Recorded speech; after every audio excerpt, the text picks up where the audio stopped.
અને દાવજી એટલે ક્રિયા શક્તિવાળા. અને જ્યારે ક્રિયા અને કૃપા બંને મળે ત્યારે જીવોના મનોરથ પૂરા થાય. અને જુઓ તો ખરા, પ્રભુ આજે સ્વયં આનંદમાં છે અને આનંદ વૃષ્ટિ કરવાનો પ્રભુએ સંકલ્પ કર્યો છે. અને સંકલ્પ કરીને જ્યાં પ્રભુ પધાર્યા ગોવર્ધન ઉપર, અને ગોવર્ધન ઉપર જઈને જ્યાં પ્રભુ સુંદર વેણુનાદ કરવા લાગ્યા, જુઓ તો ખરા શું દશા થઈ રહી છે. પુષ્પોના શૃંગાર જોઈ ક્યારેક ગોપીઓ વિચલિત થાય, ક્યારેક પ્રભુના એ નેત્રોનું હલનચલન જોઈને વિચલિત થાય, ક્યારેક પ્રભુના અધરોને જોઈને વિચલિત થાય.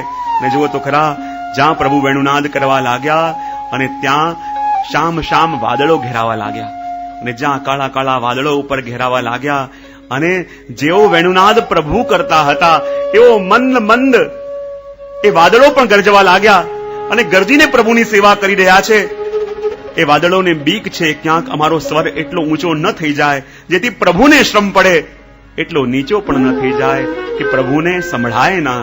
અને જ્યાં પ્રભુના સ્વરમાં સ્વર મેળવી પ્રભુને સુખ આપવા માટે એ સુંદર વેણુનાદ જ્યાં પ્રભુ કરે છે, અને આકાશમાં મેઘો પણ આવી ગયા, કારણ કે મેઘો સમજે છે કે આ તો અમારા સખા છે. કોઈ કે સખા કેમ છે? સમાન શીલ વ્યસને સુસખ્ય, સમાન સ્વભાવ સમાન સ્વરૂપ હોય એમના વચ્ચે સખ્યતા હોય. અને જો જેવા શ્યામ અમે એવા શ્યામ અમારા સખા, જેવા વરસવા વાળા રસવર્ષી અમે એવા જ વરસવા વાળા અમારા શ્યામ સુંદર, માટે અમારા સખા છે. માટે આજે અમારા સખા સાથે અમે સંગત કરીશું. અમારા સખા આજે વેણુ વગાડે અને અમે જોડે તાલ આપીને અમારા પ્રભુની સંગતિ કરીશું. અને જેમ જેમ પ્રભુ સુંદર વેણુ વગાડે અને ઉપર આવીને વાદળોએ પ્રભુ ઉપર છત્ર કર્યો, અને છત્ર કરી પોતાના મોંઘેરા મહેમાન આયા હોય, અને જે મંદ મંદ આપણે અત્તરની વૃષ્ટિ કરીએ એમ પુષ્પની વૃષ્ટિ એ મેઘો કરવા લાગ્યા. અને જુઓ તો ખરા, હું ઘણી વાર કહેતો હોઉં, આજે ઘનશ્યામ જ માનો પ્રભુ જ કૃપા કરવા માટે માનો બે સ્વરૂપ ધારણ કરી આ ઉપરથી પણ પ્રભુ વરસે છે અને અહીંયાથી પણ પ્રભુ વરસે છે. અને જ્યાં પ્રભુ વરસી રહ્યા છે કાળા કાળા વાદળો, કાળા કાળા મેઘો છવાયા છે, અને મેઘોને પણ લાગ્યું કે આજે અમારા પ્રાગટ્યનું જે નિમિત્ત કારણ છે અમને મળી ગયું. જ્યારે આકાશમાં મેઘો આવ્યા અને મેઘોએ શ્યામ સુંદરના દર્શન કર્યા અને પ્રભુની શ્યામલતા જોઈ, અને મેઘોને લાગ્યું હમણાં સુધી અમે વિચાર કરતા હતા કે અમારા પ્રાગટ્યનું કારણ, નિમિત્ત કારણ શું છે, અમારું ઉપાદાન કારણ શું છે, અને આજે શ્યામ સુંદરને જોઈને અમારા પ્રાગટ્યનું કારણ અમને મળ્યું. નિશ્ચિત આવા શ્યામ સુંદરને જે વિધાતાએ નિર્માણ કર્યું હશે અને પોતાના હાથમાં શ્યામ રંગ લઈ આનું શ્રીઅંગ રંગ્યું હશે, અને જે શ્યામ રંગ હાથમાં વધ્યો હશે એનાથી દરિયામાં હાથ ધોયા હશે, અને એ જ શ્યામ રંગના વાદળો બન્યા, અમે બન્યા. અમને ખબર પડી કે આ શ્યામ રંગ જે અમારી અંદર આવ્યો છે એમને એમ નથી આવ્યો, અમારું ઉપાદાન કારણ આજે અમારી સામે છે. તો અમે શું કરીએ? એકવાર આનો સ્પર્શ મળી જાય, એકવાર આનો સ્પર્શ મળી જાય, અને જો એકવાર આ શ્યામનો સ્પર્શ મળી જાય, અમારી અંદર ઓર શ્યામલતા આવે, અમારી અંદર વરસવાનું ઓર સામર્થ્ય આવે. વાદળો વિચાર કરવા લાગ્યા. હું ઘણી વાર કહેતો હું, જેટલી પણ ઋતુઓ છે બધા ક્યાં છે? ઠાકોરજીના શ્રીઅંગમાં. ત્યારે વર્ષા ઋતુ પણ જ્યાં સુધી પ્રભુની પાસે રહી, જ્યાં સુધી પ્રભુની પાસે રહે, પ્રભુના દર્શન કરતી રહી, વજમાં દર્શન કરતી રહી. પણ જયારે વર્ષા ઋતુને જવાનો પણ સમય આવ્યો, વર્ષા ઋતુ વિચાર કરે, અરે આવા શ્યામ બાળકને છોડીને, આવા શ્યામ સુંદરને છોડીને હું ક્યાં જાઉં?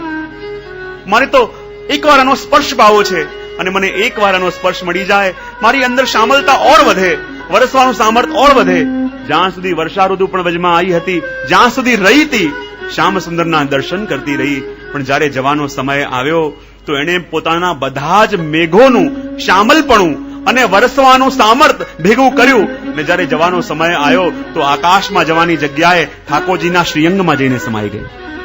મારે ઠાકોરજીના શ્રીઅંગમાં વર્ષા ઋતુ કેવા. જયારે વર્ષા ઋતુ ગઈ અને આવી શરદ ઋતુ, જયારે શરદ ઋતુ પણ આવી, અને શરદ ઋતુ જેવી આવી, બધે નિર્મલ જલ થઈ ગયા, સુંદર સરોવર નિર્મલ બન્યા, અને સુંદર સરોવરની અંદર એક કમળ ખીલ્યું, અને કમળ ઉપર આવીને બેસી શરદ ઋતુ વિચાર કરવા લાગી. જુઓ તો ખરા, જેવું પદાર્પણ મારું થયું, આખા વજની શોભા કેવી વધી ગઈ, કેવી વધી ગઈ.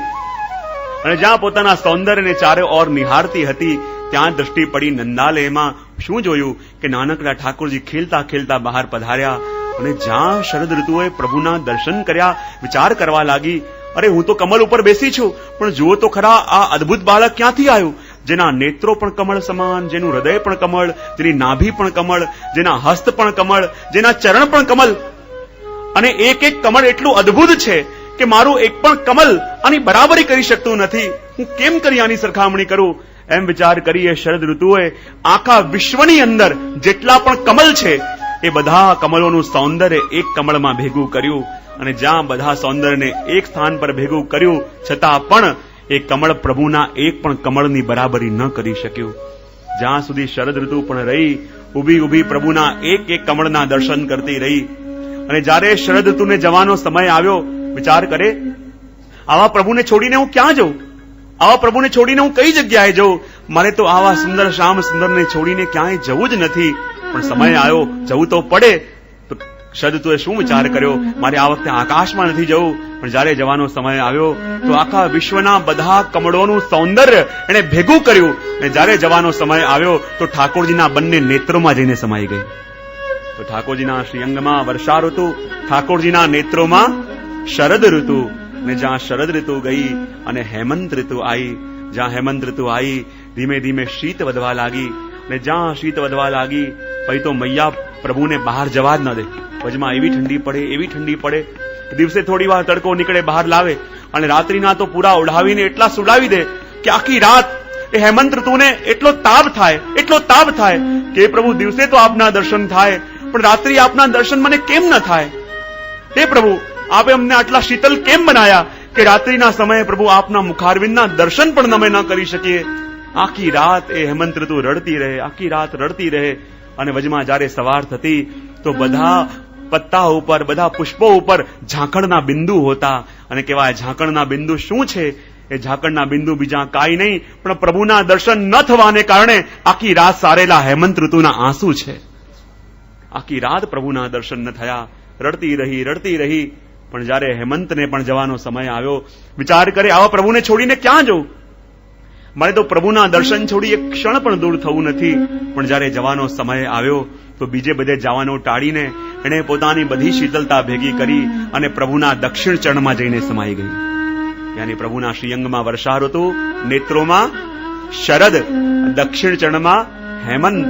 અને જ્યાં હેમંત ઋતુ ગઈ અને શીત લહેરો ઓર વધવા લાગી, ખૂબ શીતકાલ આવી ગયો, શિશિર ઋતુ આવી. અને જ્યાં શિશિર ઋતુ આવી એટલી ઠંડી કે કમથી કમ પહેલા હેમંતમાં દિવસે તો ઠાકોરજીને બહાર લાવતા હતા, હવે તો દિવસે પણ મૈયા બહાર ના જવા દે. અને એટલી ટોપી, ફરગોલ, ગદ્દલ ધરાવીને રાખે કે ઠાકોરજીના દર્શન દિવસે પણ ન થાય અને રાત્રિએ પણ ન થાય.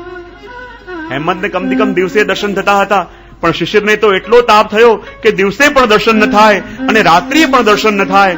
અને એટલો તાપ થયો કે વચમાં જ્યારે સવાર પડી અને આકાશમાંથી કરા પડવા લાગ્યા. વચમાં જ્યારે કરા પડે તો એ શું છે?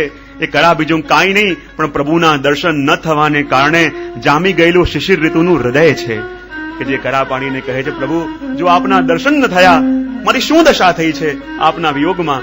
ને જ્યાં સુધી શિશિર ઋતુ પણ રહી, ઊભી ઊભી પ્રભુના દર્શન કરતી રહી. ને જ્યારે જવાનો સમય આવ્યો, પોતાની બધી શીતલતા ભેગી કરી અને ઓર કોઈ જવાની જગ્યાએ પ્રભુના વામ ચરણારવિંદમાં જઈને સમાઈ ગઈ. અને જ્યાં શિશિર ઋતુ પણ ગઈ અને આગમન થયું ઋતુરાજ વસંતનું. અને જ્યાં ઋતુરાજ વસંતની સવારી આવી, સુંદર લહેરો ચાલવા લાગી. અને સુંદર પવનની લહેરોની ઉપર વસંત મહારાજ સવાર થઈને આવી રહ્યા છે. એમના એક હાથમાં તો આમ્રકુંજ છે, આમ્રમંજરી છે, અને એક હાથમાં કોકિલાને બેસાડી છે. અને વાયુની ઉપર સવાર થઈને જ્યારે વસંત ઋતુની સવારી આવી રહી છે અને કોકિલાને આદેશ કર્યો કે જાઓ કોકિલા, આમ્રકુંજ, આમ્રના વૃક્ષો ઉપર બેસો અને આખા વ્રજવાસીઓને બતાવી દો ગાન કરીને કે વસંત રાજાની સવારી આવી ચૂકી છે. કારણ કે વસંત જ્યારે આવે વધાઈ કોણ ગાય? બોલે કોકિલા. અને એ જ વખતે જ્યાં વસંતનું આગમન થયું અને કોકિલા આમ્ર વૃક્ષ ઉપર જઈને બેસી અને જ્યાં ગાયને પોતાના ઋતુના આગમનના સમાચાર આપવા જાય ને ત્યાં જ આંગણમાં ખેલતા ખેલતા પ્રભુ પધાર્યા. અને મૈયા પ્રભુને કહી રહી છે, અરે લાલા, અબ તું મૈયા બોલનો કબ શીખેગો? અરે એક બાર તો મૈયા બોલ, અરે એક બાર તો મૈયા બોલ. અહીંયા કોકિલાએ વિચાર કર્યો, હું ગાઉં અને વ્રજવાસીઓને સમાચાર આપી દઉં કે વસંતનું આગમન થઈ ચૂક્યું છે. અને અહીંયા જ્યાં કોકિલા બોલી અને પ્રભુ પહેલી વાર મુક્તિ બોલ્યા, મૈયા. પણ પ્રભુ જ્યારે મૈયા બોલ્યા, એમની વાણીમાં એટલું માધુર્ય હતું, એટલી મીઠાશ હતી કે કોકિલાને એનું સંગીત પણ તુચ્છ લાગ્યું. કોકિલા વિચાર કરે, આવું કોણ મધુર બોલી રહ્યું છે જેનાથી મારું આ ગીત પણ તુચ્છ લાગે છે? ફરી ઉચ્ચ સ્વરે ગાન કરવા લાગી, પંચમ સ્વરે ગાન કરવા લાગી, પણ જ્યાં પ્રભુ પુનઃ બોલ્યા મૈયા,